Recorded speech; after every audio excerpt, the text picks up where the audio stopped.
Now we are inside the Culture Center library. We moved from outside to inside through the magic of TV. When you were principal at Cattery School, who came to visit? Well, Michael, it was you. Remember you came with your school? Yeah. And I think you had my brother Walter Deer brought you guys over with his bus with a special bus for ramps for wheelchairs. Yeah.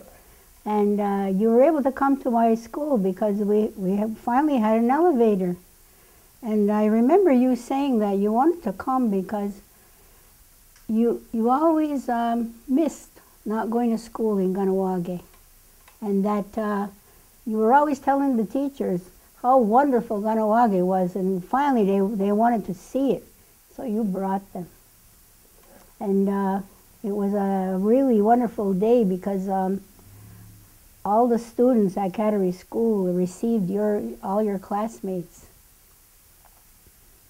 And everybody was so friendly and accepting, and and remember what your teacher said? Yeah. Yeah? Your teacher said that they had never met a group of kids who were so at ease and friendly and wanted to know all about what the students were, what your friends and your students were doing, your classmates. Even the ones with the bliss boards, they wanted to know, well, what is that? How do you do that? You know, the kids in Ganawagi, they're very nosy, eh? They want to know everything. Is Cattery School an integrated school, and if so, what does that mean? Oh, Cattery School is an integrated school. And what it means is that every child can come to school. And whatever needs they have, the school will try to meet them. And the students are placed in the classrooms with the other students with special needs.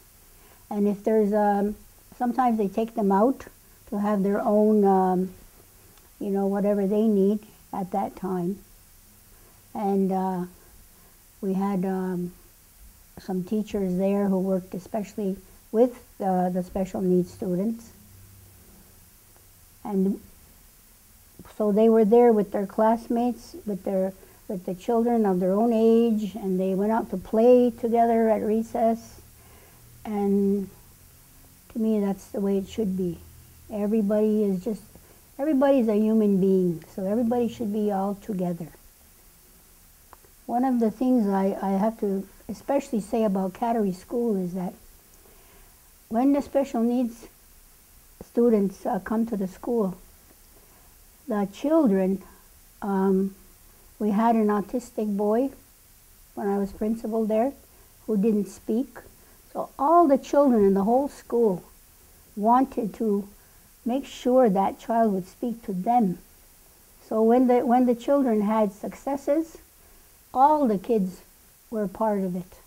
So that's really what was exceptional. When you go to Cattery School, the kids that come in with the special needs, they also give something. They teach the other kids compassion, joy, and everybody joined in on the success of the child. And at the end of grade 6, that boy was talking because all the kids were in on it. Every kid wanted to be part of that success. There's a real exchange between them. How do you feel about Ganawagi education system and its design? Well, the Ganawagi education system pertaining to special needs is unique.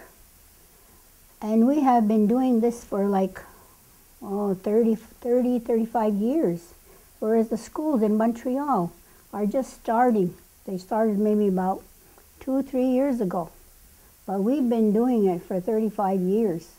And especially with the autistic children, step by step, Cattery School is considered the only place in the province, in the Montreal area, where autistic children get what they need.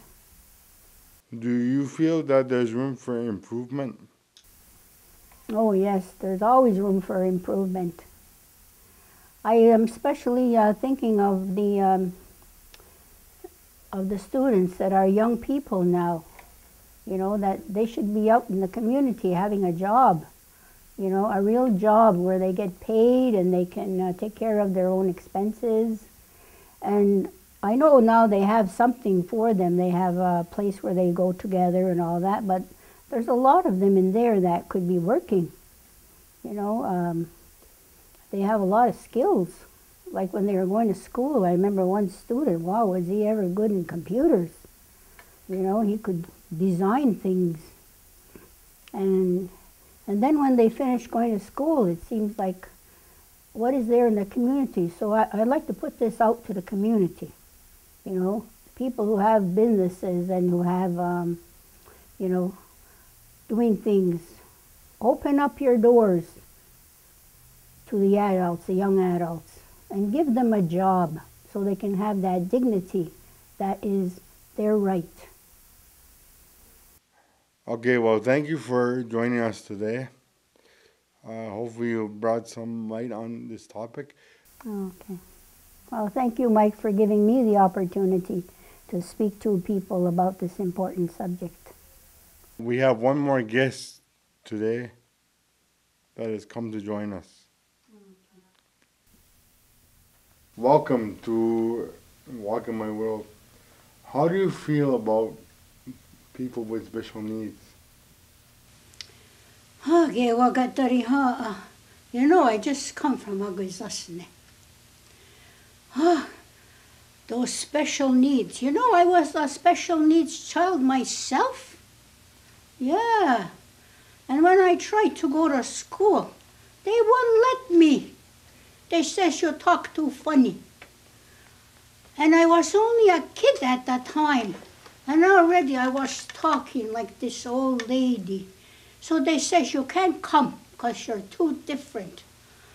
What Kuzarakso, I felt so bad because I had no friends and I had to stay home in my house all the time.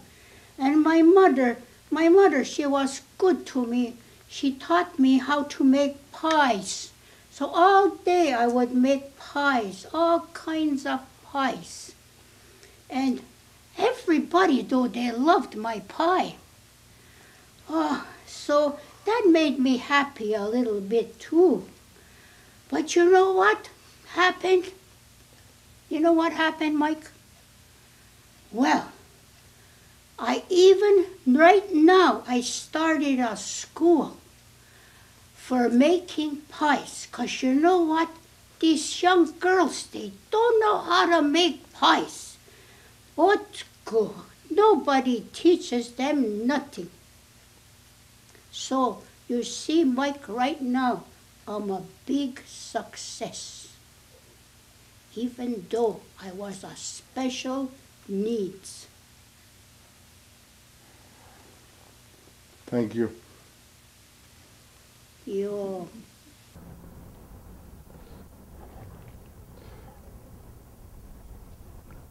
Well, we've come to the end of another episode of Walk in My World.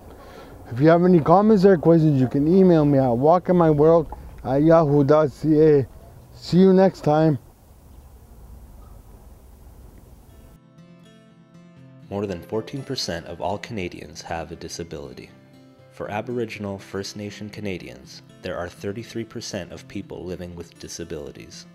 People living with disabilities are subject to exclusion, poverty, and isolation.